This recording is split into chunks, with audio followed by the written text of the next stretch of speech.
Okay, so welcome everyone. So it's a great pleasure to introduce Professor Abhijit Champanerkar from City University of New York. And Professor Champanerkar is an expert in low-dimensional topology, particularly hyperbolic knot theory.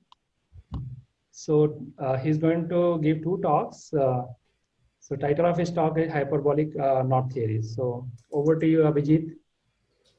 Yes, thank you, Mahender, for inviting me to give a talk, and thank you to the organizers for making the effort to arrange these talks and this knots through web.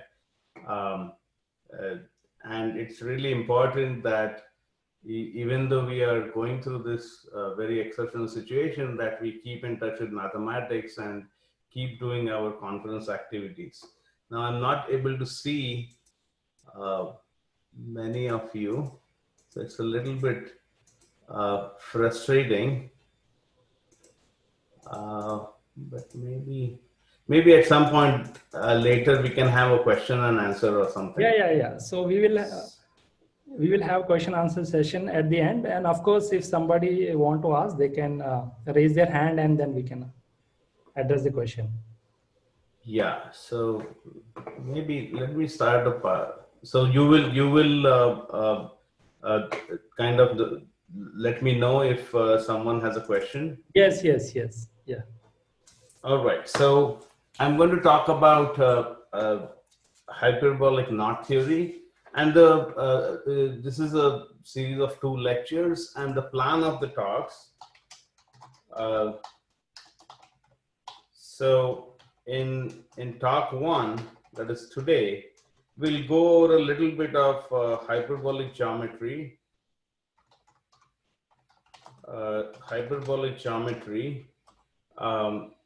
Something called ideal tetrahedra, which is a very important object for 3-dimensional hyperbolic manifolds. And we will see something about hyperbolic knots. And in the second talk, the plan is to do a little bit more about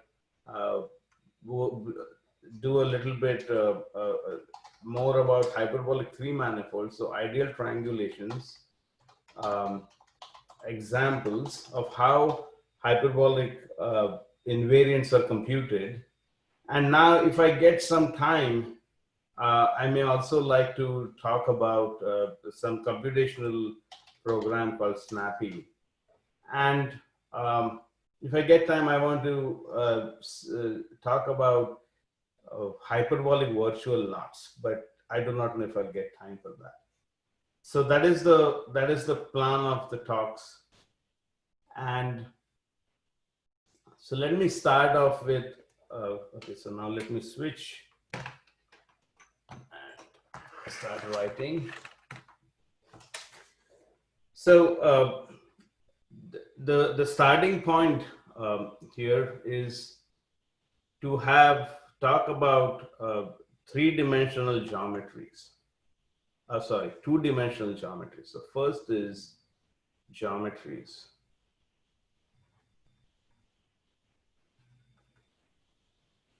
So the first is the 2-dimensional geometries, and you are probably familiar with the Euclidean spherical and the hyperbolic geometry, right?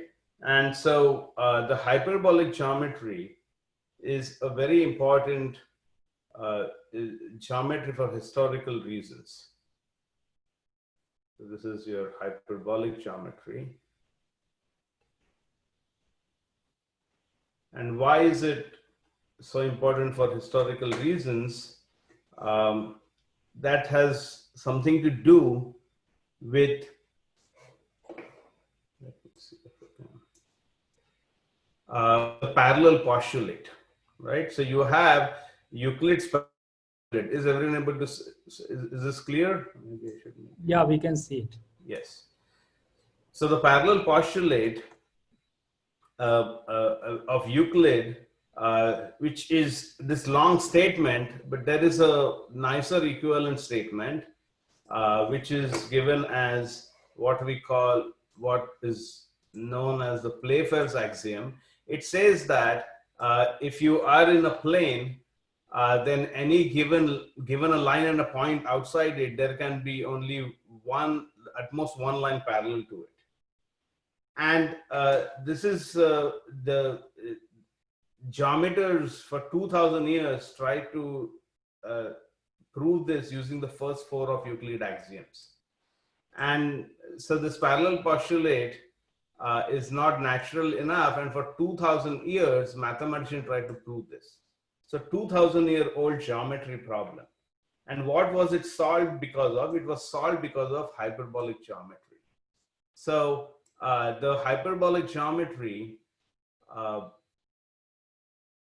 the independence of parallel postulates from other Euclid's axioms was finally demonstrated by Beltrami in 1868 using hyperbolic geometry. The point is that hyperbolic geometry satisfies all of the four Euclid's axioms, but does not, the parallel postulate does not work. So hyperbolic geometry is a very important geometry for historical reasons, because it solved the parallel postulate. Oh, there is space here. Let me just move on. Okay. So so what is hyperbolic geometry? Before I go to hyperbolic geometry, another thing I wanted to mention is the uniformization of surfaces. So this is another very important idea.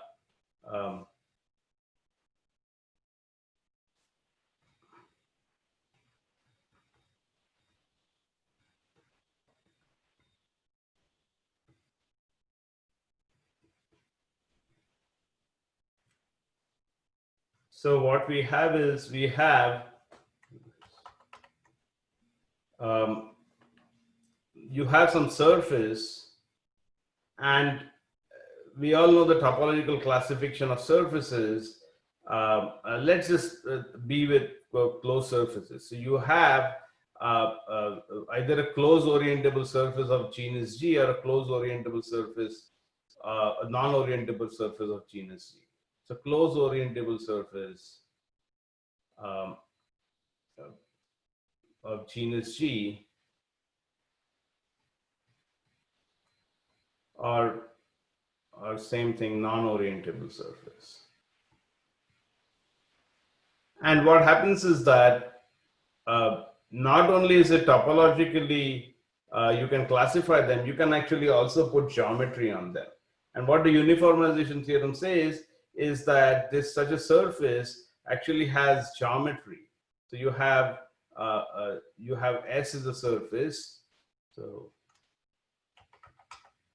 S is a surface, and then it either has geometry S2, E2, or the hyperbolic geometry. And how is this classified?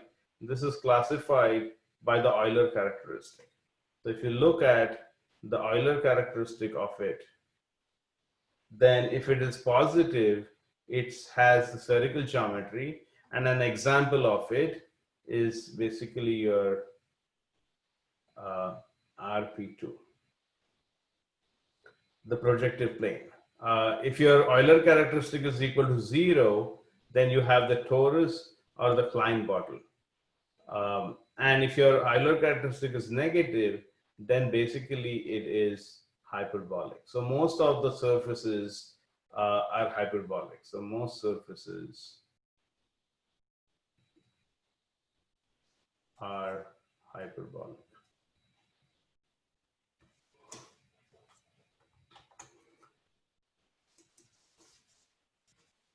So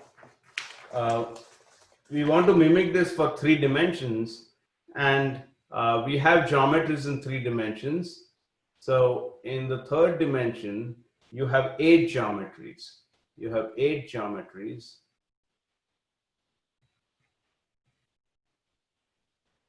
And we have S3, E3, exactly the same.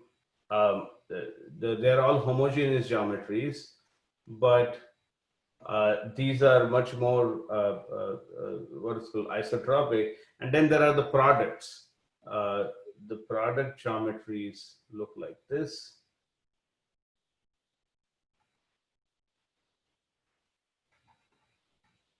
And then there are the products, but they are what you call twisted products.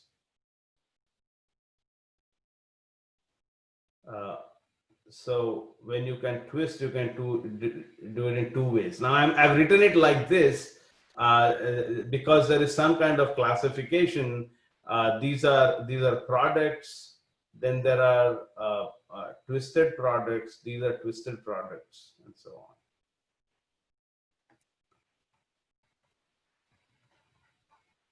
And of course, what is the big theorem here? The theorem is that the geometrization theorem for three manifolds.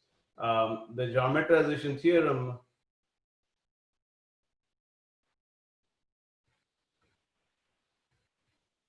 of three manifolds. And this is a very big theorem which was proved by Thurston and Perelman. It was formulated by Thurston and proved for Haken manifolds by Thurston, and then the general case was done by Perelman, and it of course resolved the Poincaré conjecture. So it says that every three manifold, you can decompose it naturally along some spheres and tori, and it can be modeled on one of these 8 geometries. Now, among these 8 geometries, most of the geometries can be understood in terms of surfaces.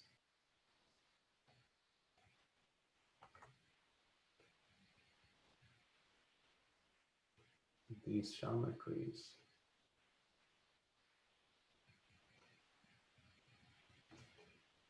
is understood in terms of surfaces. Terms of surfaces. How so? These are basically as either what are called ciphered fiber spaces.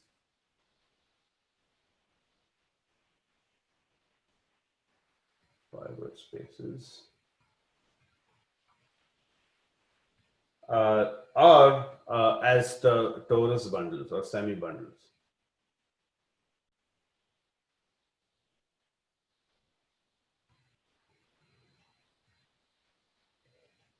And the most interesting geometry is the hyperbolic geometry. So after this, the most interesting geometry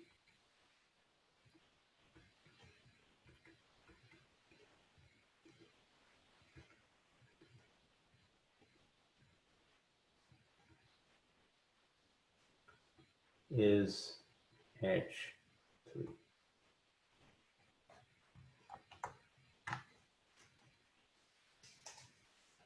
So now before we go to H3,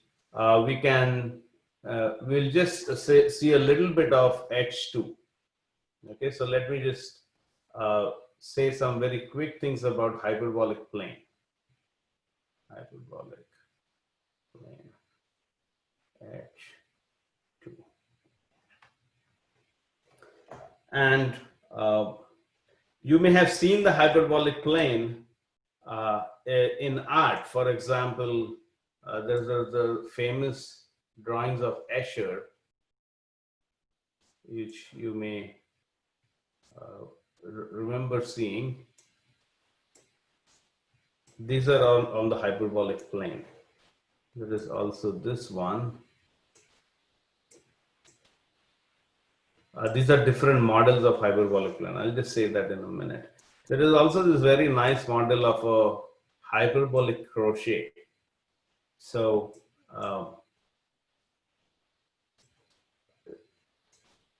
this is a crochet which is done where you basically take more and more number of stitches as you go around, and it naturally gives you this negatively curved object.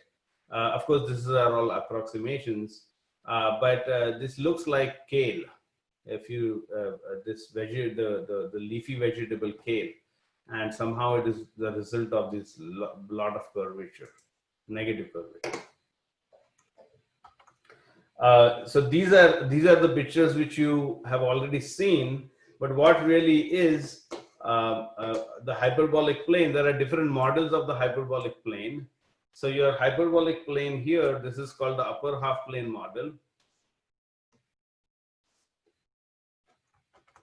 So this is your H2.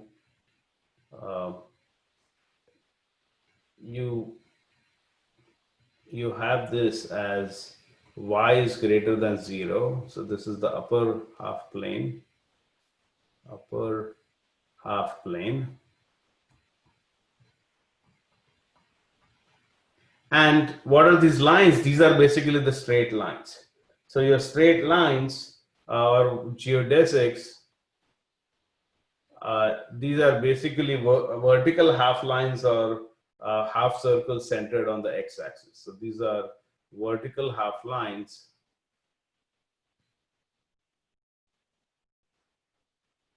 Half lines or semicircle centered on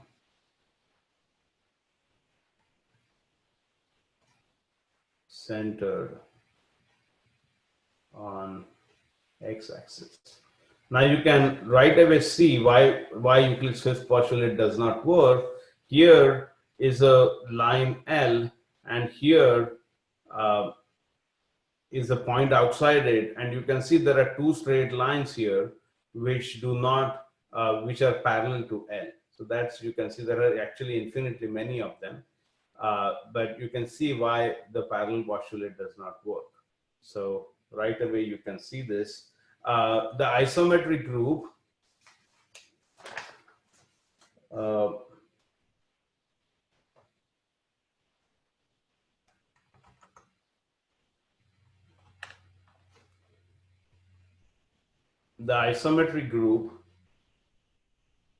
of H2 is isomorphic to PSL2R, and it acts as Mobius transformations. So this is acts as Mobius transformations.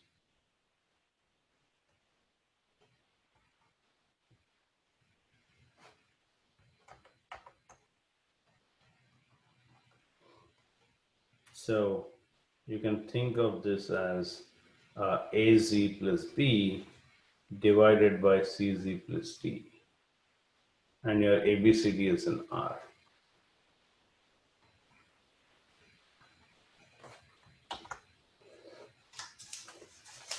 There is one very important idea which we do not have in the Euclidean plane. That is the circle over here. It's actually the R, but also the point at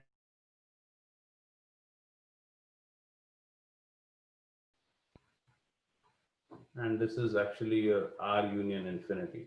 And that plays a very important role in hyperbolic geometry, hyperbolic plane, and hyperbolic 3 space.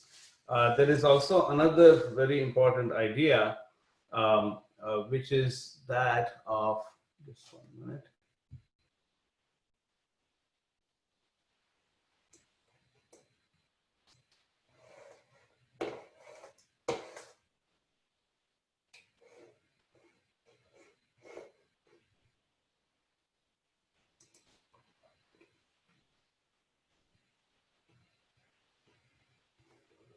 So if you look at any kind of horizontal line, this is what is called a horocycle.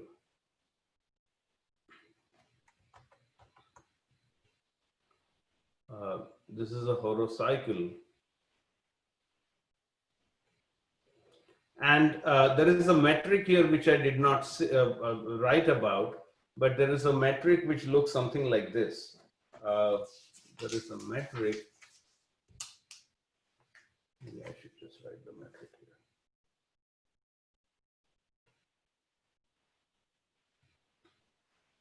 This is the hyperbolic metric, and it basically looks like this.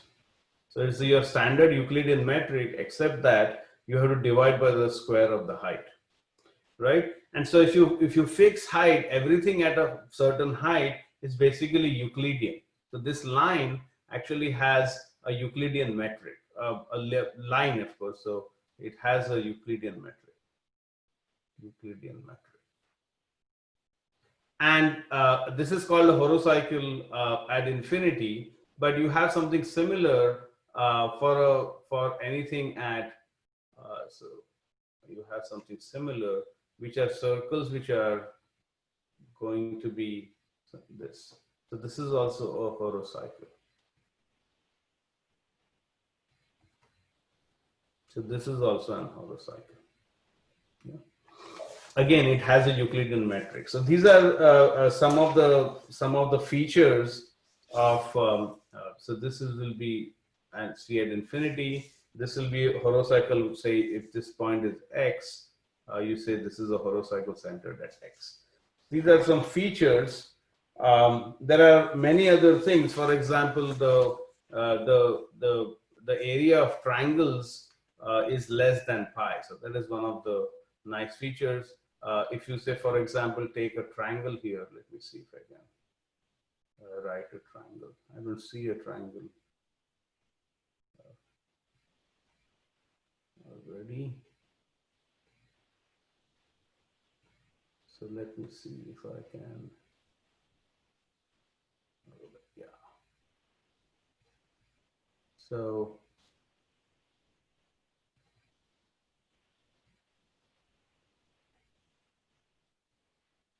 suppose you have a triangle, something like this here. Then this triangle, area of triangles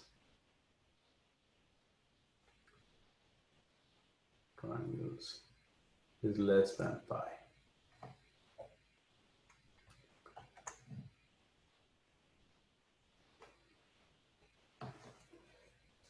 So now we want to see a little bit about the hyperbolic 3 space. Hyperbolic 3 space. And again, we have a similar model, what we call the upper half space model, x, y, z, with z positive. And this is called the upper half space model. Excuse me, sir, I have a doubt. Yes, please. This all the points on the real line in the upper half plane model cannot be considered as point at infinity.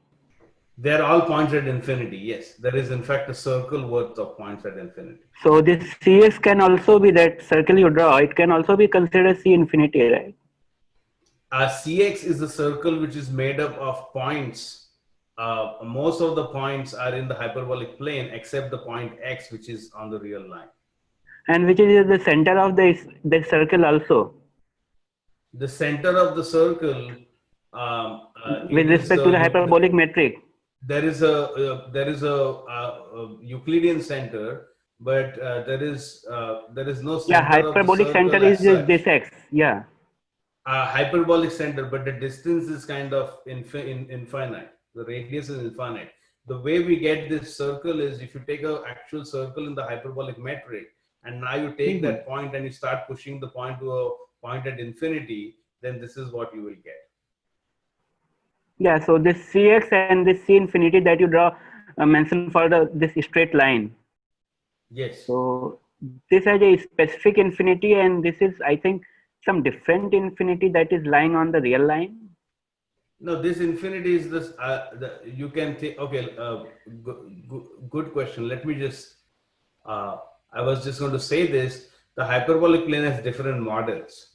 The upper half plane model is, say, for example, this part of what Escher is doing, right? This is your hyperbolic plane model.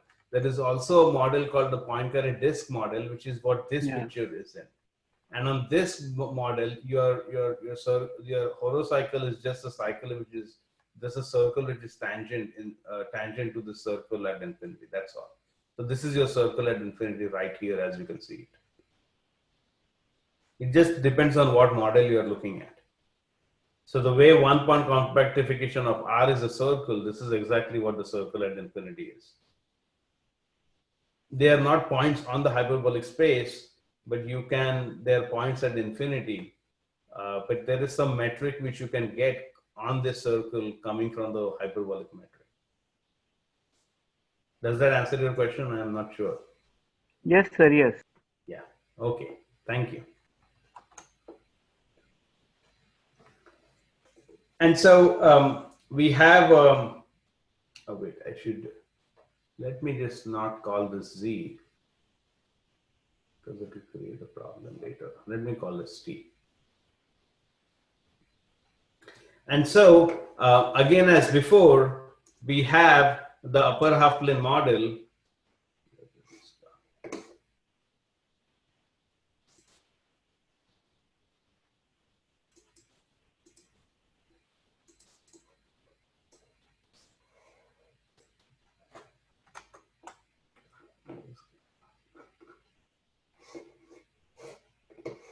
Oh, yeah, sorry.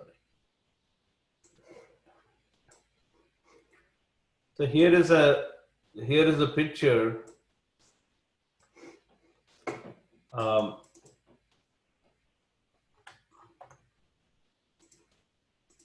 the hyperbolic free space, and let me show you another picture.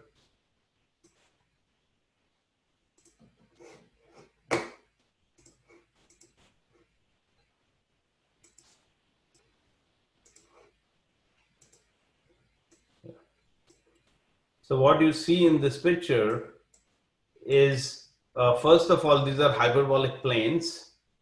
So you are able to see these are hyperbolic planes. So hyperbolic planes are vertical half planes or hemispheres, half hemispheres with spheres which have centers on the XY plane. And these are basically horospheres. So what we are looking at here, these are horospheres as before. These are hyperbolic planes in the hyperbolic free space. And what about geodesics? It's exactly the same thing. These are geodesics are half lines or or semicircles, but the semicircles are perpendicular to the XY plane. And so these are geodesics. So you again have a geometry as before, and what's important is you now actually have a sphere at infinity, not just a circle, but your XY plane. XY plane is actually union infinity is actually called the sphere at infinity.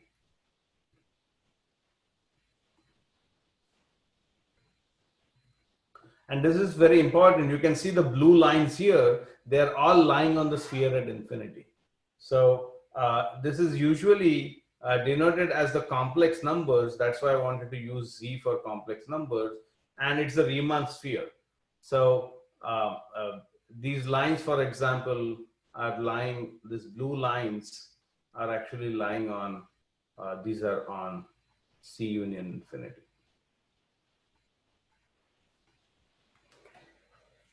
And you have the isometric group, the orientation preserving isometric group. This is isomorphic to PSL2C now. And it acts as Mobius transformations on the sphere of infinity. So this acts as Mobius transformations on the sphere at infinity. Now what happens is one has to be a little careful. This action is on the sphere at infinity, and this action extends uniquely inside the hyperbolic 3 space to give an isometry of the hyperbolic 3 space. So one has to remember that. And also we have horospheres, and I'm going to use a different color. We have horospheres as before, and they are basically scaled Euclidean planes. Euclidean planes. Okay, so why are they scaled Euclidean planes? I don't want to mess up this picture. 1 minute. Let me just draw a picture.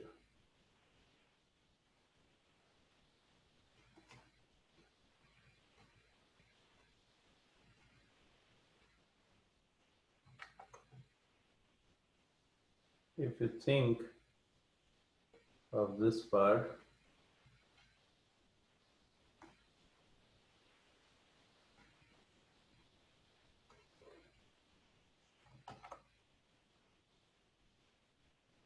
and this is your H3,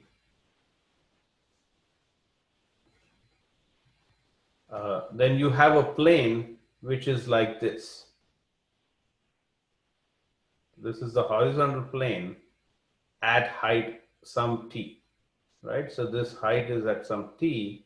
And what is the metric here? Again, I forgot to give the metric. It's very similar. The hyperbolic metric is again dx squared plus dy squared plus dt squared divided by t squared. So if t is fixed,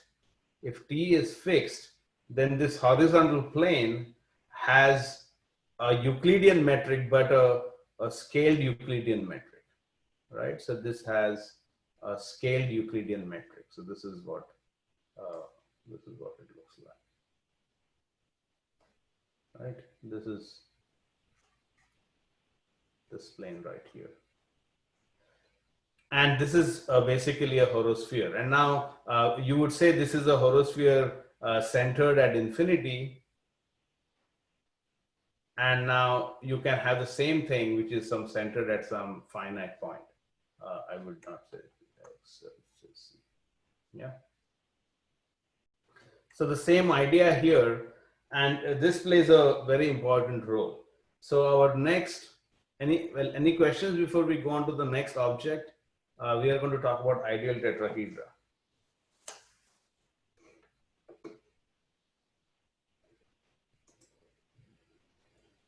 I will take that as a no.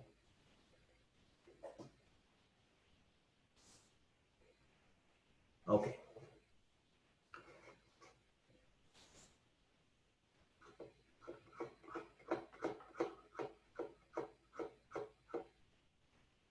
So the next part is about ideal tetrahedra.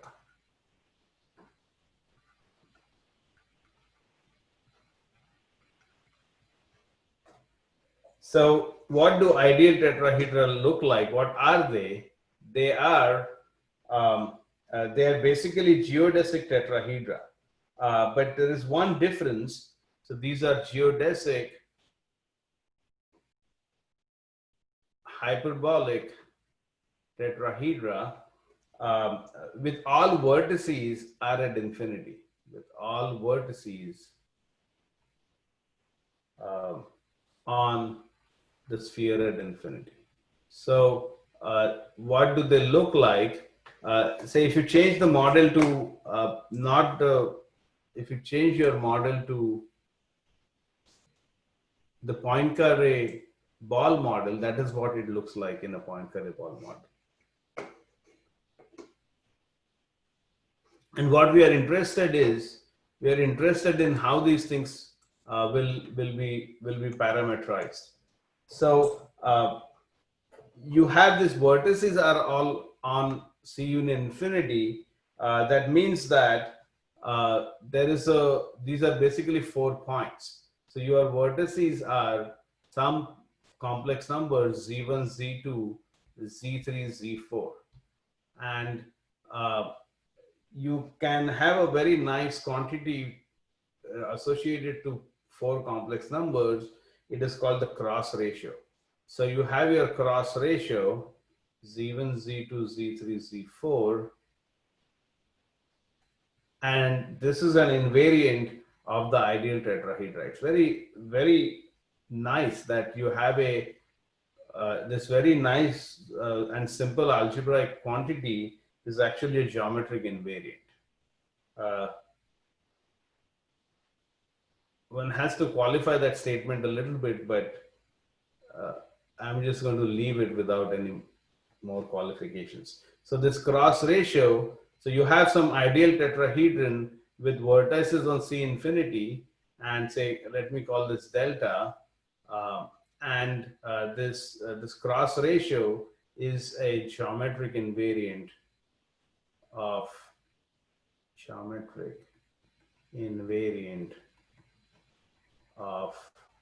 the ideal tetrahedron. Yeah, I'm going to put a quote to indicate that it requires a little bit more qualification.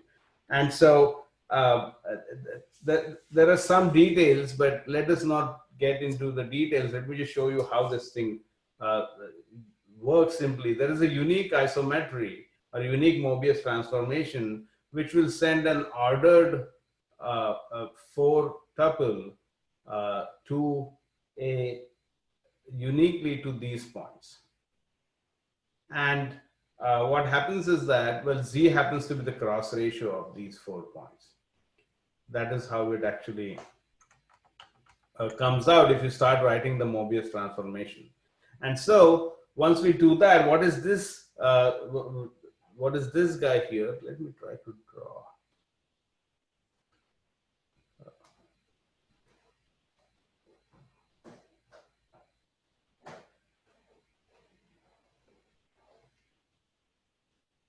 It looks like,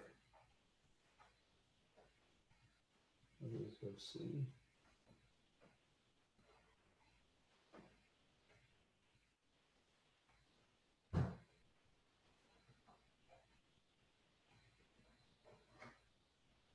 It looks like this. This is your typical ideal tetrahedron, points 0, 1. These are the vertices. And of course, there's a vertex at infinity, like so.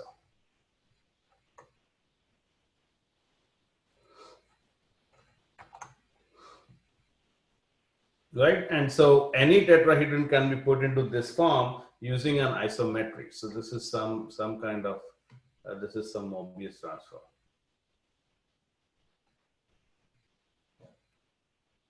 Transformation right here.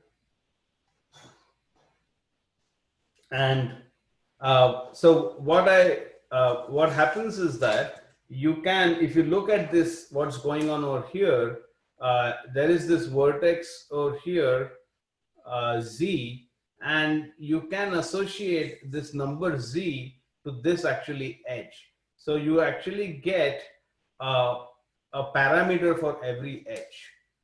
In this way, if you kind of put it like this, then the parameter to this there is a the edge 0 infinity is being carried to 1Z. So there is some this, well, no, I don't want to say that. You can associate this parameter to actually an edge of every edge of the tetrahedron. Now what happens is you have a bunch of different ordering of the vertices, and if you go through different ordering of the vertices, these parameters will change, and this parameter will look like there is going to be a Z prime, Z double prime, and so on. And what is your Z prime? Z prime is actually 1 upon 1 over 1 minus Z, and Z double prime is going to be Z minus 1 upon Z. And so this is Z. And so these are what are called the edge parameters of for an ideal tetrahedron. So what I'm trying to say is that I said this is a geometric invariant of the ideal tetrahedron, but it's not uniquely determined for various reasons. For example, there is an ordering which comes in here. So if you just think of this as an ideal tetrahedron as a geometric object without the ordering, if you change the ordering, this cross ratio will change. But how will this cross ratio change? It does not change by too much. It changes basically like this. So this is how the cross ratio changes when you change the order. So maybe I should just write that. The cross ratio changes like this when you change the order. When you change order of vertices, keeping orientation. If you change the orientation, then there'll be reciprocals of this, but we don't want to go there. And what one can do now is, remember we talked about horospheres. So if you just cut this ideal tetrahedron using a horosphere like so, what will we get? We will get a scaled Euclidean triangle right here, right? This is a scaled Euclidean triangle. And let me just show you a picture. So this is what it looks like. Whoops, where did it go?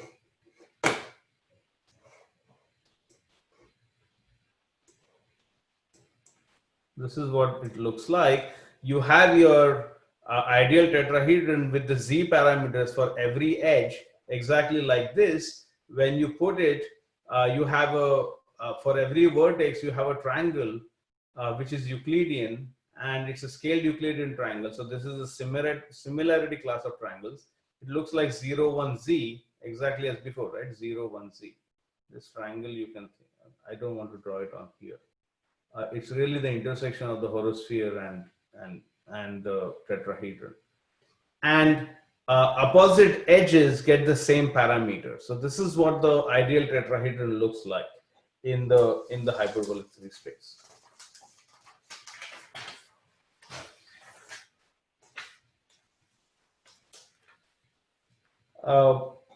And what's one more thing which I want to point out is there are angles. This triangle has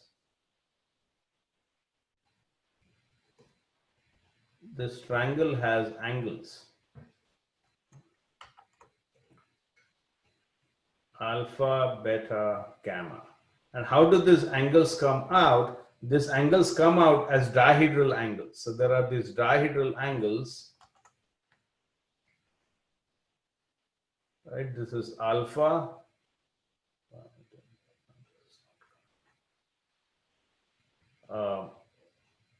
Yeah. Beta and gamma. So these are the dihedral angles. Alpha, beta, gamma are dihedral angles. Angles of delta. Delta is always delta is your ideal tetrahedron. And what we can do is we can go back and forth between the dihedral angles. Also determine the dihedral angles determines a similarity class of triangles, and it will also determine the cross ratio parameter.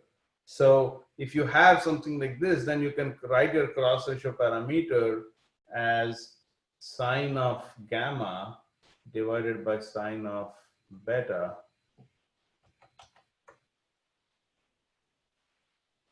and e to the power I alpha. So you can go back and forth between angles, and you can add the cross ratio parameter and ideal tetrahedra. So I should just mention one thing before I go ahead, that I should just give this one-to-one correspondence. So what happens is that the similarity class of Euclidean triangles, similarity classes of Euclidean triangles, right? We have studied similar triangles. So basically similarity classes, and they are in one-to-one correspondence with isometry classes of ideal tetrahedra and they are in one-to-one correspondence with all complex numbers z whose imaginary part is positive. And what are they one-to-one correspondence with? You are basically angles of a triangle, right? So you have this sort of back and forth between this is in complex numbers and these are in angles. Why I'm talking about angles so much is because our next topic is going to be about volumes. So volume of, how do you compute the volume of such an object? The volume of an ideal tetrahedron.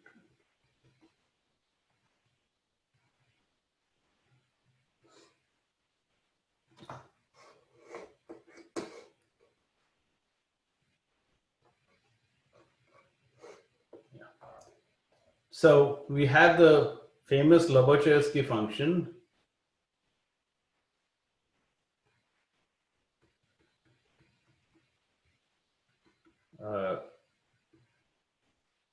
This is equal to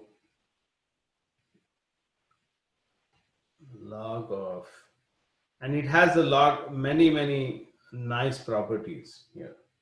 And what the theorem is that Lobachevsky's theorem is that if you take let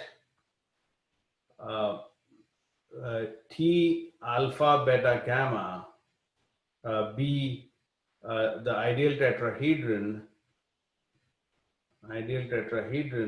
with dihedral angles alpha, beta, and gamma. And now we know that that is a uniquely determined ideal tetrahedron. Dihedral angles alpha, beta, gamma. Then the hyperbolic volume of this tetrahedron is exactly Lobachevsky evaluated at alpha plus evaluated at beta plus evaluated at gamma. So this is really a very wonderful theorem. And of course, if you look at this formula for the function, you can actually do some calculus very easily. You can take the derivative of this and you will get a very simple function. Although this is not a very good easy function, but the derivative is a very easy function. And you are in a triangle, right? Alpha, beta, gamma are not some random angles. They are actually angles of a triangle. So alpha plus beta plus gamma is equal to pi. So now you can do some multivariable calculus. You can do Lagrangian multipliers, for example. And what one can get is that you can get the ideal tetrahedron of max volume. Ideal tetrahedron of max volume, right? By doing some Lagrangian multipliers, is basically you will get this as when the angles are all pi by 3, right? And this is called the regular ideal tetrahedron. And this has a volume which is equal to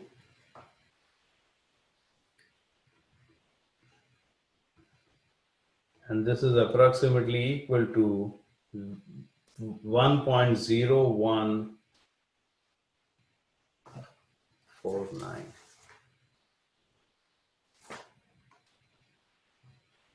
Dot dot dot. This number is usually referred to as V tet. And this is a very beautiful number which comes up in hyperbolic geometry. This is referred to as V tet. There are some very nice properties of Lobachevsky functions. I'll skip most of those. I just want to point out the connection with the Dilogarithm. You have the Dilogarithm function. What is the Dilogarithm function? It is defined by the series sigma n greater than 1 z to the power n divided by n squared. That is a Dilogarithm function. And what there is a very nice relationship between the Dilogarithm and the Lobachevsky function. The imaginary part of the Dilogarithm function is related to the Lobachevsky function as like this.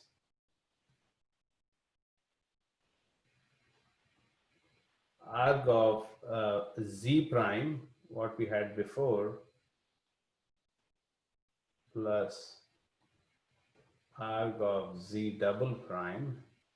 This is very nice. Notice that this would be the volume of the ideal tetrahedron, except there is a correction term, and the correction term is basically this correction term.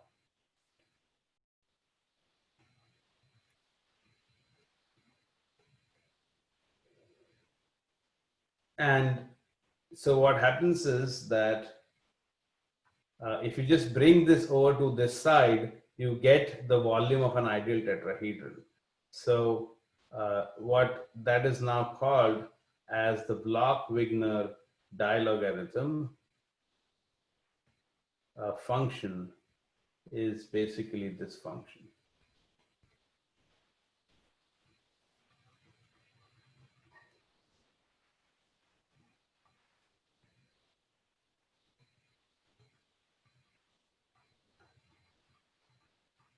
This function, and what is the significance? This basically gives you the volume of the ideal tetrahedron with h parameters z. So and good, I have some time, so maybe I should just take some questions. I wanted to get to a little bit of hyperbolic 3 manifolds, but maybe I should take some questions because we are almost out of time. When do we stop at 9? What is the? Yeah, we stop at 6:30. Sorry. You're 7 minutes. Yeah. Sorry. 7 Yes. more. Yeah, so I do have some time. Okay. Yeah. Good. So let me just motivate the next part of the talk, and we will continue this tomorrow. So there is a very nice, in the 80s was very, very good for knot theory and 3 manifolds. So what happened in the 80s? In the 80s, there were two different types of invariants for knots that revolutionized knot theory. One was started by Vaughan Jones using the representation theory of braid groups, and he discovered the Jones polynomial. And with the Jones polynomial came a lot of quantum invariants and diagrammatic invariants of knots. And at the same time, Bill Thurston revolutionized low-dimensional topology using hyperbolic geometry. And he introduced geometric invariants for 3 manifolds, and in particular, they gave us many invariants. These are called geometric invariants of knots, or hyperbolic invariants of knots. And one of the biggest problem in knot theory today is to relate these quantum knot invariants to the geometric invariants of knots. And that is Bill Thurston there, and that's Vaughan Jones. So it's a very, very exciting area of research. So this is the motivation to talk about hyperbolic knots. Now, before we talk about hyperbolic knots, we need to get some idea about what hyperbolic 3 manifolds look like. So let me see where we are. This is 2.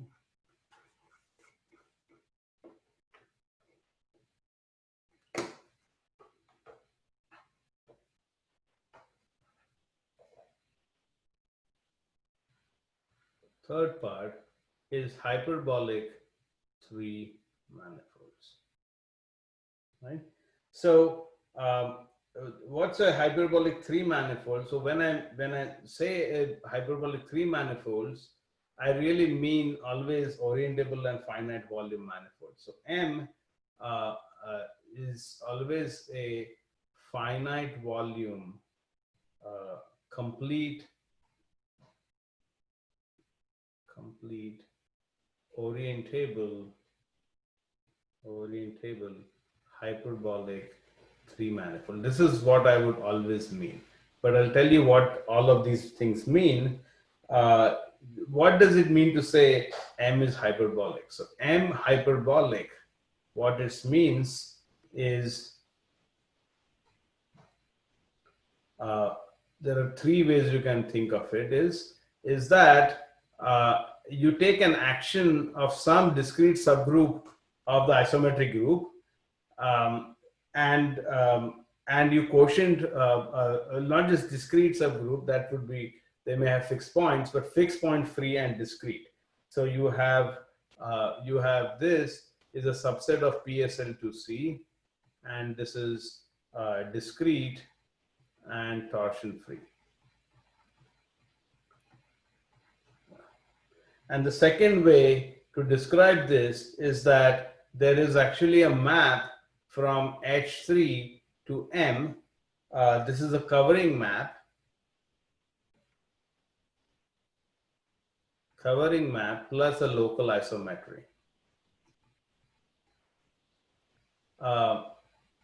And of course, all three of these things are related. You can start with some data and then go between each of this. And the third thing is that this exactly covering map which you have from H3 to M, you have the covering translations, and the covering translations are actually isometries of H3. And so that will give us a representation of the fundamental group into PSL2C. And this representation is going to be a discrete and faithful representation. Faithful just means injective. Discrete just means that if you think of some topology on PSL2C, the group is discrete, subgroup. You can also think of this as an action that the orbit of each point is discrete. So that's what a hyperbolic 3 manifold looks like. And well, it does. That is what you write. That is what a definition is. But before we say to say what it looks like, 6:30. All right. So why? Let me stop here. This seems to be a good place to stop, and we will do a couple of structural theorems and then go into describing how many hyperbolic 3 manifolds look like. So let me stop here at 6:30, and you may be hungry, and I don't want to keep you all waiting. So let me stop here, and then we will start with some structure of hyperbolic 3 manifolds tomorrow. Thank you, Abhijit, for such a lucid introduction to hyperbolic geometry. So are there any questions from students? Two chats, yes. Yes. Did Beltrami first introduce proof by contradiction? I do not know. But that is a good question. I wouldn't think so.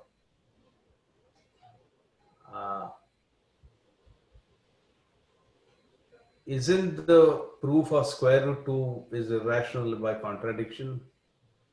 And that was long before, probably by Euclid. Yeah. Yeah. Second question is, if we consider ideal polyhedra other than tetrahedra, then is there any way to define H parameters for that ideal polyhedra? That is a very good question. In general, the parameter space for ideal polyhedra is more complicated, and we may not be able to just define H parameters, which would be enough data to define that. And you can very easily see this by noticing that you can take say for example, 4 tetrahedra and glue them around their one edge and make it into an octahedron. And the parameter space of ideal octahedra is something, but is definitely this 4 tetrahedra which are going in, they need to have some more conditions. And so the to try to come up with a parameter space for ideal polyhedra is a good idea.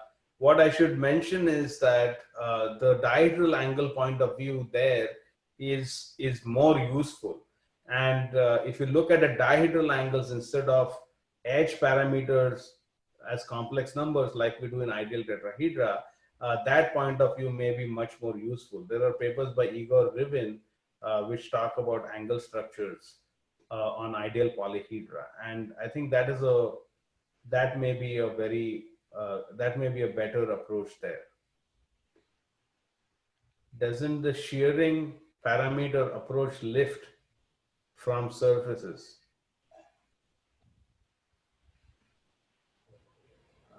I have no idea what that question means. Doesn't the shearing parameter generalize from surfaces?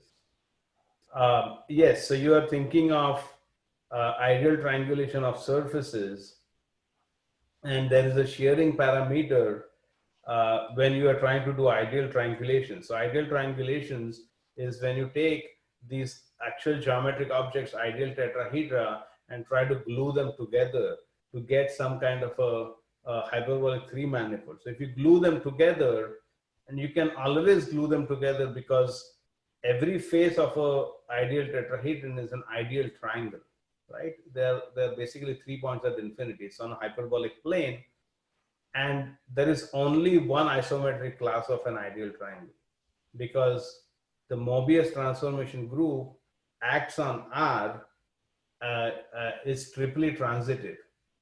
And so there is only one class of an ideal triangle, and when you take the ideal triangle, you can always glue them together. Now the issue is when you go around an edge, it has to fit together, and there is shearing which comes up there. And even when shearing comes up around every edge, there is also shearing at vertices, and this is what we will talk about tomorrow. These are what is called ideal triangulations and Thurston's gluing equations. So there is an obstruction which comes about when you go around an edge, and there's an obstruction which comes about when you go around a vertex. And it's very similar to what you do basically when you're shearing for developing structures on surfaces. Yes, there is one more question. Can you share the name of the authors of the papers you mentioned about? Yeah, I'm just going to chat it in. It is called Igor Rivin. Igor Rivin, I think the paper is called something like Angle Structures. I'm just chatting it in. What I would also refer to you is Jessica Peirce's book, Hyperbolic Knot Theory, I think it is called. Hyperbolic Knot Theory.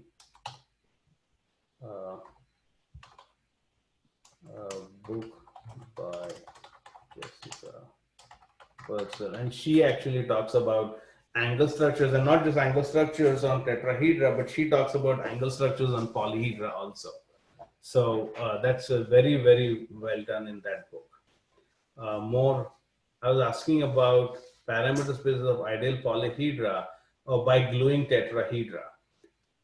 Yes, one can definitely set up some kind of a parameter space coming from that gluing, and a very easy, well, it all depends upon what kind of polyhedra you're looking at. So in general, it is a little difficult to do that, but what one can do is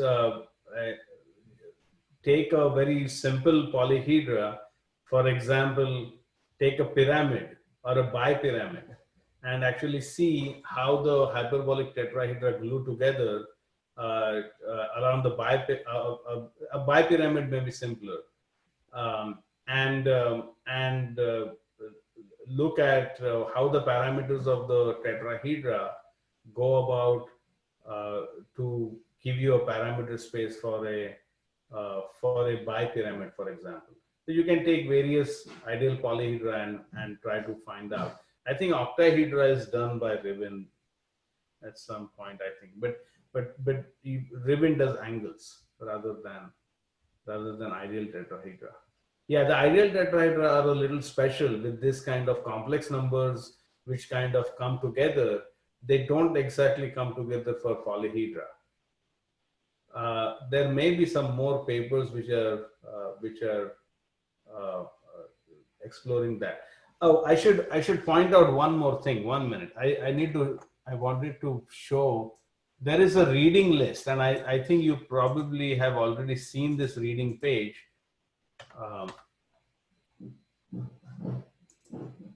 If you look at this, I'm just pasting in a link in the chat to the reading page. Maybe I should, let me also share this.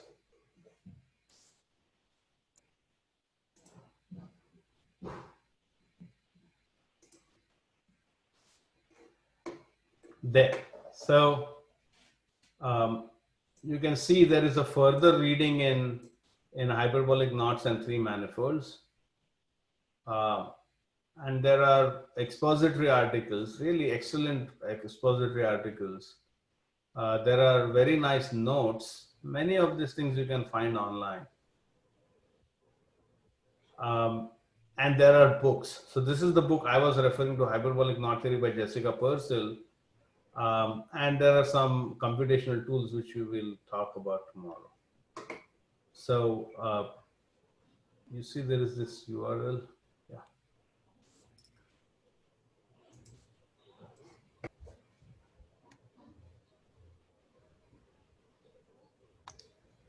So I think there are no more questions. So thanks, Abhijit. Thank you very much.